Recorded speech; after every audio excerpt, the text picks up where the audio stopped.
नहीं लगता है। आप अपने जीवन में खुश रहिए, मस्त रहिए, बहुत बड़ा स्टार बनिए।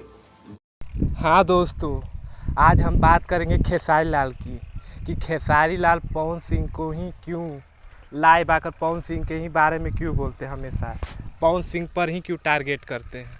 तो आप लोग को बताएं, जो आदमी आगे बढ़ता है तो उसी पर टारगेट किया जाता है, जो आगे चलता है उसी को गिराया जाता है। इसीलिए खेसारी लाल पवन भैया को ही टारगेट करते हैं हमेशा।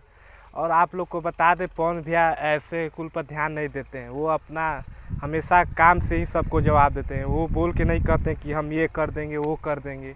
वो कुछ नहीं बोलते हैं, बस अपने काम से जवाब देते हैं। और जो आज सबको पता है कि काम से इतना जवाब दिए कि उनके आगे किसी का गाना नहीं चल रहा है। इसी कारण खेसारी लाल पवन सिंह को ही खाली टारगेट कर रहे हैं, उनको गिराना चाह रहे हैं। पवन भैया का लगातार गाना आने के कारण खेसारी लाल का गाना नहीं चल रहा है, इसीलिए खेसारी लाल पवन भैया को टारगेट कर रहे हैं, और कोई बात नहीं है।